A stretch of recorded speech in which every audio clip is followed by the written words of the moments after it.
Hello friend, good morning. Rimpas ক্রিয়েশনে তোমাদের সকলকে অনেক অনেক স্বাগত, অনেক অনেক ভালোবাসা। নতুন সকালে, নতুন দিনে, পচা মার্কা দিনে, মানে পচা মার্কা গরমে অনেক অনেক স্বাগত। সকালটা অনেক আগে হয়ে গেছে। এখন যে ভিডিও করছি, মানে এই যে আমার সুপুত্র চলে এসেছে, মানে এখন আফটারনুন হয়ে গেছে। যেহেতু সকাল সকাল বলে অভ্যেস হয়ে গেছে, তো এই অভ্যেসটাকেই রাখলাম যে চলো আফটারনুন বলতে পারতাম। এতটা গরম, এত গরম, এই জানলা ঠান্ডাগুলো সমস্ত কিছু একটা পাল্লা বন্ধ, একটা পাল্লা খুলে রেখেছি। আর মারাত্মক সেই লেভেলের গরম। আর কালকে রাত্রিবেলায় একে তো পাখার হাওয়া গায়ে লাগছে না, তার মধ্যে কি হয়েছে, কালকে রাত্রিবেলা আমাদের গেছে কারেন্ট চলে। সেই এসেছে 2টোর সময় কারেন্ট। সে গরমে উসপাস উসপাস উসপাস করে গেছি। জানলা ঠান্ডা খুলেছি যে একটু ঠান্ডা হাওয়াটা খাবো।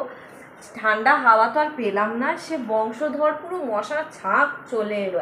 এত গরম লাগছে, মশার কামড়, পাখার হাওয়া নেই, মারাত্মক লেভেলে। ওই জন্য সকাল থেকে দেখো আমি সেই যে বিছানায় শুয়েছি, বিছানাপত্র কিচ্ছু করছে না, কারণ বিছানার চাদরটা সব ওপর থেকে পাপড়ি ঝরে ঝরে পড়েছে। ভেবেছি চাদরটা তুলবো, তার মধ্যে বৃহস্পতিবার ঘরের কাজকর্ম করতে হবে, কিছুই করিনি। যা তাপ দিচ্ছে, আমি যতক্ষণ না রোদ কমবে আমি কোনো কাজও করবো না, নড়বো না, চড়বো না, শুয়ে থাকবো, তাও ভালো। আর আমাদের নাকি কারেন্টের মিস্ত্রিরাও ওরা ফাঁকিবাজি দিচ্ছে, ওরা আজ আসবে কাল আসবে করে আসেনি, জানি না কবে আসবে। আর আমাদের মিস্ত্রি দাদারা আশা করছি কালকে আসবে, হয়তো পরশুদিন থেকে কাজ শুরু হবে, নাহলে ডাইরেক্ট সোমবার থেকে। আর এই যে স্কুল থেকে এসেছে, ও আমাকে বললো দইয়ের গোল বানাবো। আমি দইয়ের প্যাকেটটা কেটে ওই যে দইটা রেখেছি, আর এইটা এখন ও চিনি দিয়ে এখন মিক্স করছি। দিচ্ছি ঠান্ডা জল নিয়ে। পানি আচ্ছা আনছি। দেখো না, এখানে পাখা চালিয়ে রেখেছি, কারণ তরকারিগুলো না সমস্ত কিছু গরমের তাপে নষ্ট হয়ে যাবে। আর এই দরজাটা সকালে বন্ধ ছিল, দরজাটা খুলেছি, একটা ভ্যাপসা লু দিল, লু। কালকে শাশুড়ি মা তরমুজ এনেছে, তরমুজ খাবো দুপুরে। বিশ্বাস করো, খাবার খেতে ইচ্ছেই করছে না, একদম ইচ্ছে করছে না। মনে হচ্ছে জল খাই, জলের ভেতরে চুবে বসে থাকি। জামা কাপড় দেখো এই যে ভাঁজ করে এখানে রাখা আছে, তো এখানেই রাখা আছে। ঘরগুলো পুরো বালি বালি হয়ে আছে, ঠিকঠাক নেই, সেগুলোকে গোছাতে হবে, পরিষ্কার করতে হবে। তাও এটা খুলে জল ঢাল, মানে গলা শুকিয়ে যাচ্ছে, শুধু গলা শুকিয়েছে, শুধু জল খাচ্ছি। দেখো রিশু টক দই বানাচ্ছে, ওকে আমি সব শিখিয়ে দিয়েছি। আগে একটু মিক্স করে নে, তারপরে আবার জল দিবি। আর 2 প্যাকেট টক দই এনেছিল দাদা ভাই, 1 প্যাকেটের এখনো দিয়েছি, ওর মধ্যে দেওয়া আছে।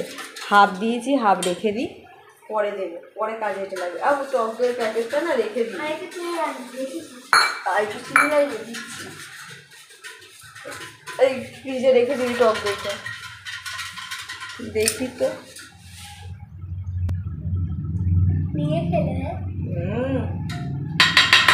Tasty tasty.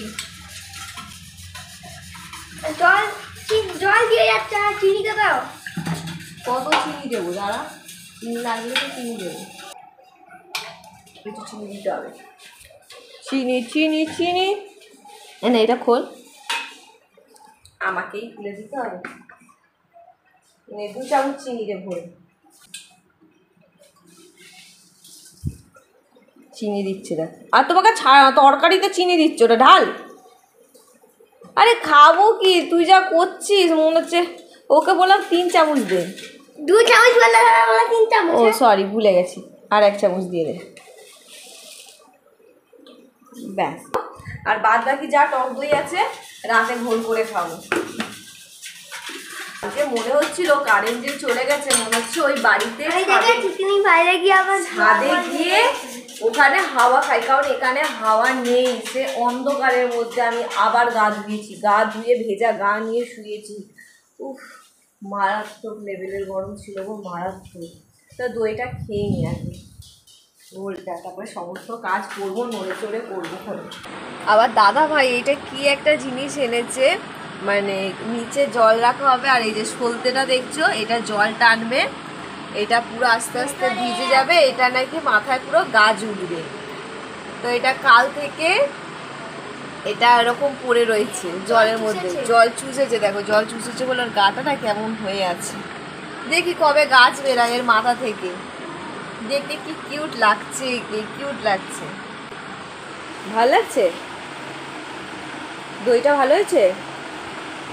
হেই পাগল, কথা বলতে জানে না, বেকার ওকে বলে লাভ নেই।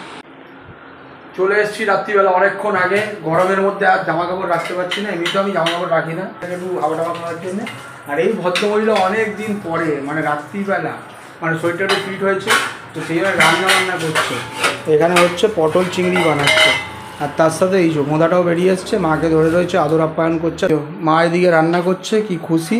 দুদিন আগেই তো মানে অনেক কিছু শরীর থেকে বের করে ফেলেছে, তো সেই জন্য আবার এনার্জি আনার জন্য বললে যে আজকে আমিই রান্না করবো, আমিই খাবো। আমার বলেছিল বিরিয়ানি খাবে, না ঠিক আছে, বিরিয়ানি খাবে বলেছে। আমি বললাম এই দুদিন আগে তোমার নাকি শরীর ঝরে গেল, হ্যাঁ তুমি বাথরুমার ঘর করলে, আর এখন তুমি বিরিয়ানি খাবে? তো বলছে না খাবো না। রিশু অফার দিয়েছে, ওর মাও সেটা মেনেছিল। তারপরে আবার হ্যাঁ, তারপরে আবার মতিভ্রমটা ঠিক হয়েছে, তারপরে বললো যে না খাবো না, এনো না, ঠিক আছে, কারণ জানে ওর ঘরে সবার কাছে কথা শুনবে, ঠিক আছে, তো সেই জন্য আর প্রথমে তো আমার বাড়ির লোক, ওই জন্য কথা আর একজন মানুষ, হ্যাঁ ওই জন্য কথা শুনবে বলে এই জন্য আনতে বারণ করেছে। আর খেতে অনেকদিন ধরে ইচ্ছা করছে, কিন্তু খেলাম না। তো যাই হোক, এই রান্না বান্না হয়ে গেছে, এটাকে তুলে নিয়ে যাও, আর আমি গ্যাসটা পরিষ্কার করব। তোমরা খেয়ে দিয়ে নিয়ে এক্ষুনি আসছি, ঠিক আছে? ওরে বাবা রে বাবা, মানে সূর্যের আলোতে আমি সারাদিন নেতিয়েছিলাম। তারপরে যে সেই যে তোমাদের সাথে কথা বলার পর রিশু পড়তে গেছে, আমাদের এখানে একজন আছে, ওনার সাথেই পাঠিয়ে দিচ্ছি। শরীরটা ভালো ছিল না, বিছানার চাদর থেকে, বালিশের ওয়ার থেকে, আর খাটের তলা তো আমার এখানে মোছা হয় না। এই যে পাপড়িগুলো যা ঝরে ঝরে পড়ে, পুরো এই ফাঁক দিয়ে ঝরে ঝরে পড়েছে।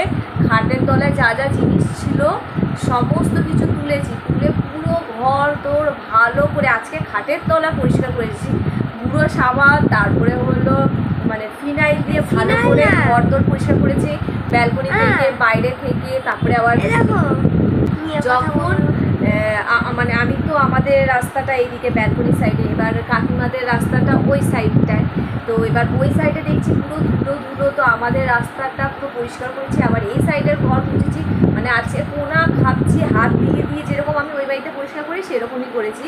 এবার দেখছি চিংড়ি মাছ আনা হয়েছে, যে কালকের জন্য রান্না করা হবে। এবার আমি ভাবলাম যে আবার কালকে চিংড়ি মাছ খাবো, এখন রান্না কি হবে না হবে, তো চিংড়ি মাছটা দেখে ভাবলাম যে চলো এখনই বানিয়ে, আবার কালকে বানাবো, তাহলে পটল চিংড়ি করে নিই। এবার শাশুড়ি মা উনি সব কেটে কুটে দিয়েছেন, বেটে কুটে দিয়েছে, আমি শুধু খুঁটি নাড়িয়েছি। ওইটাই করতে করতে মানে আমার ঘন্টাখানিক সময় লেগে গেল। আর যা বাসন কোসন ছিল রাতে সেগুলোকেও মাজা হয়ে গেছে, পুরো গ্যাসের জায়গায় চাকাচাক করে দিয়েছি। মাথায় তেল লাগাবো, আমি ঘামটা শুকাবো, তারপর এখনো পর্যন্ত খাবারটা আসেনি। আর তার সাথে মানে দুপুরবেলায় লাস্সি বানিয়েছিলাম, আর হাফ দই রেখে দিয়েছি, আবার হাফ দইটা জলে গুলে চিনি দিয়ে রেখে দিয়েছি যে রাত্রিবেলায় খাবো বলে। তো এখন ওই লাস্সি আর রুটি আর পটলের তরকারি, ওই চিংড়ি মাছ দিয়ে খাবার খাবো। তাই এখনো পর্যন্ত খাইনি, এখন ঘামটা শুকাচ্ছি। খেয়ে দিয়ে গা টা ধুয়ে ফ্রেশ হয়ে, মানে ফ্রেশ বলতে চুল ফুল বেঁধে ওষুধপত্র লাগিয়ে তারপরে বিছানায় শুই। তো এখানেই ভিডিওটা শেষ করছি আজকের মতো, এখানেই। টাটা।